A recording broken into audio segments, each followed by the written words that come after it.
कल मैं ऐसे ही एक इंटरनेट पर वीडियो देख रहा था। उसमें उज्जवल नाम के एक ब्लॉगर हैं, वो ऐसे ही चलते चलते वीडियो बना रहे थे और बहुत सारी सूचनाएं दे रहे थे।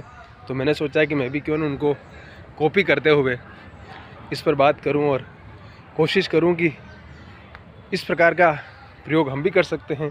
क्योंकि ये जो यूट्यूब की दुनिया है या ये सोशल मीडिया की दुनिया है, यहाँ पर न जाने कितने प्रयोग करने के न जाने कितने तरीके हैं। अब सवाल ये है कि हम कितने प्रयोग करते हैं और किस तरह से करते हैं, हम पे डिपेंड करता है। तो अगर हमारे पास इस प्रकार का कोई आइडियाज़ है, कुछ सोच है, कोई विचार है, तो हम उसको इसके थ्रू संप्रेषित कर सकते हैं और इसके थ्रू सामने ला सकते हैं। तो जब मैं उनका वो देख रहा था आप लोग, तो वो किस प्रकार से बहुत तरह तरह की कहानियाँ सुनाते हैं और उस पर बाकायदा रिसर्च करते हैं, अच्छे से देश दुनिया में घूमते फिरते रहते हैं और जीवन को किस प्रकार से जिया जाए। चिंताएं किसके जीवन में नहीं है, लेकिन उन सारी चिंताओं के बीच हम ज़िंदगी को जीते रहें। आज हमारे पास पैसा नहीं है तो भी हमारा समय जा रहा है, जीवन जा रहा है, और कल हमारे पास बहुत ज़्यादा अगर पैसा आ भी गया तो भी ज़िंदगी वही रहेगी। इसलिए ज़रूरी है कि ज़िंदगी को पहले जिया जाए। अगर हम इस चीज़ को समझ जाते हैं सब कोई, तो शायद ज़िंदगी हमारे लिए ज़्यादा सरल, सिंपल और सुहावनी हो जाएगी और अच्छी हो जाएगी हमारे लिए। हम ज़्यादा खुश रह सकते हैं। ब्रेक्ट ने कहा ना कि खुश रहने के लिए कुछ नहीं चाहिए, सिर्फ मुस्कुराना है आपको। क्योंकि आजकल के जो शहरी जीवन में जिस प्रकार के तमाम तरह के तनाव, पड़ोसी के पास वो आ गया, मेरे पास वो नहीं आया, वो पैसे वाला हो गया, मेरे पास पैसा नहीं है, उसकी सैलरी ज़्यादा है, मेरी सैलरी कम है, इस प्रकार के बहुत सारे सवाल जीवन में हम आए दिन फेस करते हैं। तमाम तरह की ईर्ष्याएँ, घृणाएँ, तमाम तरह की इस प्रकार के विचार हमारे गार्बेज हमारे दिमाग में भर जाता है और उन सारे गार्बेज के साथ हम जीने लगते हैं।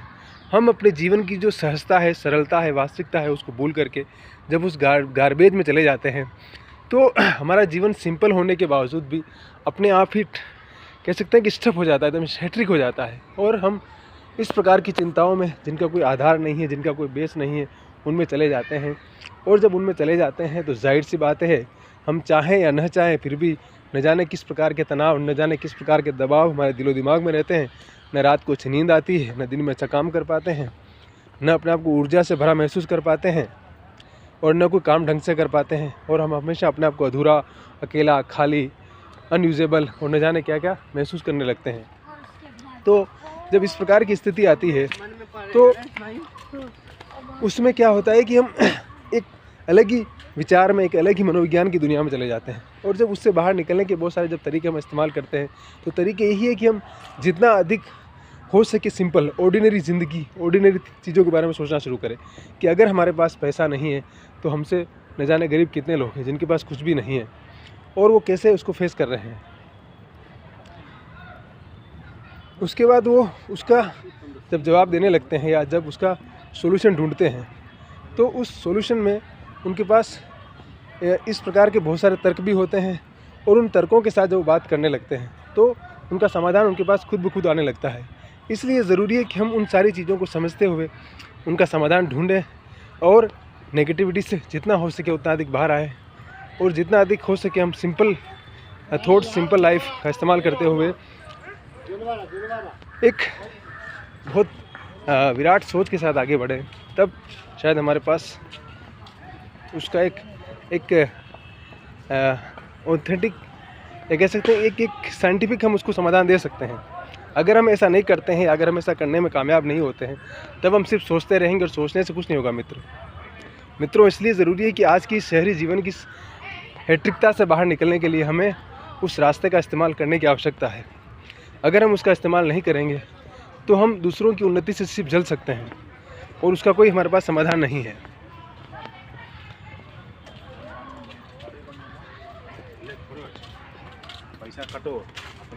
जब मैं प्रेमचंद को पढ़ रहा था, प्रेमचंद अपने जीवन में बहुत कुछ हासिल करते हैं, लेकिन उनकी तमन्ना कभी भी उस प्रकार का सम्मान पाने की, उस प्रकार की चीज़ें पाने, वैभव पाने की नहीं रही। वो कहते थे कि मैं तो एक मज़दूर हूँ, मैं कलम का मज़दूर हूँ और मेरा काम लिखना है।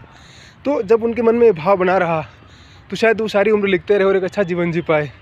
अभावों का जीवन था, इसमें कोई दोहमत नहीं है। लेकिन उनको कई राजाओं ने ऑफ़र भी दिया था कि आप हमारे यहाँ आइए, हमारे लिए लिखिए, लेकिन उन्होंने कभी किसी का ऑफ़र स्वीकार नहीं किया, क्योंकि उनके मेरे में भाव था कि मैं भी एक सामान्य इंसान हूँ, मैं एक लेखक हूँ और मैंने जो पेशा चुना उसमें मुझे अपना काम करना है। ज़रूरी नहीं कि उसमें बहुत ज़्यादा इनकम हो सकता है कम इनकम हो, ज़्यादा इनकम हो, लेकिन मैं अपने आप को कितना सेटिस्फाई कर पाता हूँ और कितना सेटिस्फेक्शन के साथ अपना काम कर पाता हूँ, ये मेरे लिए ज़्यादा ज़रूरी है।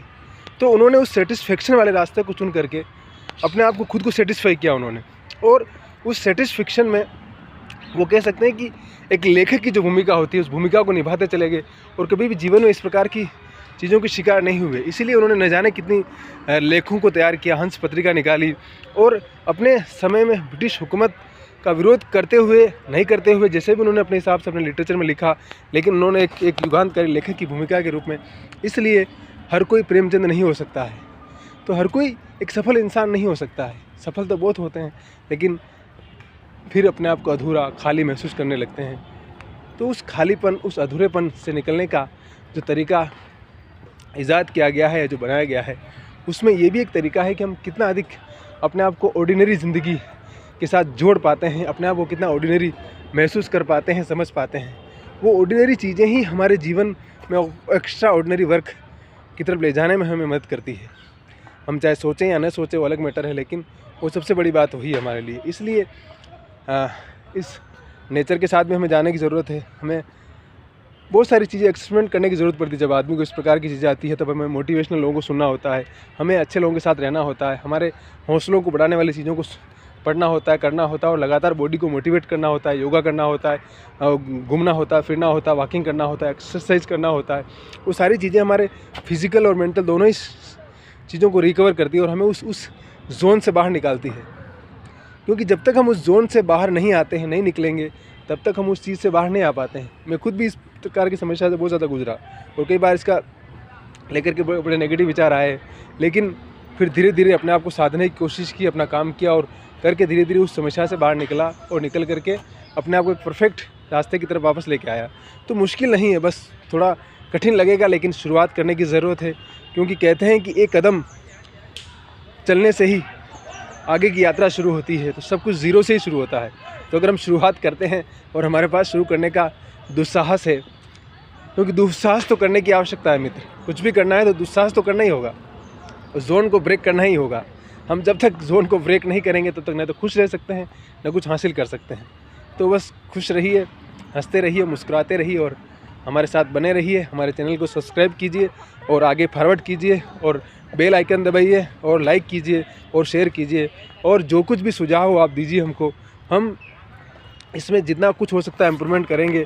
अभी हमारे पास संसाधन नहीं है, इसलिए हम इसको ऐसे ही चला रहे हैं, लेकिन जैसे जैसे ये बढ़ता चला गया हमारे पास संसाधन आएंगे, हम परफेक्ट करेंगे और एक बड़ा पब्लिक स्पेयर इसको बना करके बहुत कुछ नई नई चीज़ें लेके आएंगे, नए लोगों के लिए कुछ नया लाएंगे, ताकि कैसे जो आने वाले लोग उनकी हेल्प हो सके, कैसे कर सकते हैं, उसके सारे तरीके हम इस पर कवर करने की कोशिश करेंगे।